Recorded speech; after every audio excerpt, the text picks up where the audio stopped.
জমির আল দিয়ে হাঁটছি, অর্থাৎ দুইটা জমি একটা আলের দ্বারাই সংযুক্ত বা বিযুক্ত হয়, আলাদাও হচ্ছে বা দুইটা জমিকে একত্রিত করা হচ্ছে আলের দ্বারা। সেই আল দিয়ে মাঝে মাঝে মাঝখান দিয়ে আলের উপর দিয়ে হেঁটে যেতে হয় জমির ভিতর দিয়ে চলার সময়।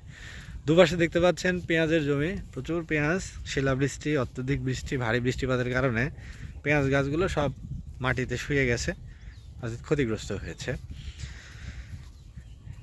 জমির আল দিয়ে হাঁটছি, বিশেষ করে পেঁয়াজ ক্ষেতের মাঝখান দিয়ে। এটি একটি অন্যরকম একটি অনুভূতি, কারণ ধানের জমিতে অনেকবার হেঁটেছি, দুপাশে ধান, মাঝখান দিয়ে হেঁটে চলা। কিন্তু এরকম পেঁয়াজের জমি, চারপাশে সব জমি পেঁয়াজ, তার ভিতর দিয়ে আল দিয়ে হাঁটা, এই অভিজ্ঞতাটা খুব বেশি না। একটু দৃশ্যটা দেখাই, দেখেন মাটি কতটা সুন্দর, এতটা দোআঁশ এবং ঝুরঝুরে মাটি, এই জন্যই বোধহয় পেঁয়াজ ভালো হয়। আর একটা করে গোলা দেখেছেন, যে গোলার সাইজটা কি, এই যে এই গোলা, এটা কাছ থেকে দেখলে আসলে কিন্তু অনেক বড় গোলা। এই যে আরেকটু বড় গোলা, এই দেখেন। হ্যাঁ হ্যাঁ হ্যাঁ, এইটা বেশি বড় গোলা। আচ্ছা, তো অনেক বড় বড় গোলা, দেখেন কতটা পুষ্ট হয়েছে পেঁয়াজগুলো, কতটা ভালো হয়েছে। আর হবেই না বা কেন, মাটিটা দেখেছেন কত ভালো। এবং এই যে কিছু পেঁয়াজ বোধহয় বাড়িতে নিয়ে গেছে, এগুলো ওঠানোর পরে এগুলো যে কেটে কেটে এগুলো রেখে গেছে।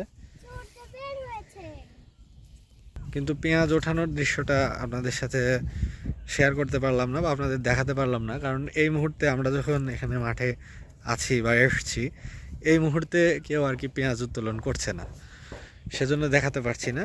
তাছাড়া আসলে এত জমি চারপাশে, এনারা আসলে কি সিস্টেমে পেঁয়াজ উঠায়, কিভাবে উঠায়, বা সেই দৃশ্যটা, এটা বোধহয় দেখাতে পারলে ভালো হতো। আমি নিজেও দেখলাম না বা চোখে পড়লো না, এই জন্য আপনাদেরও দেখাতে পারলাম না।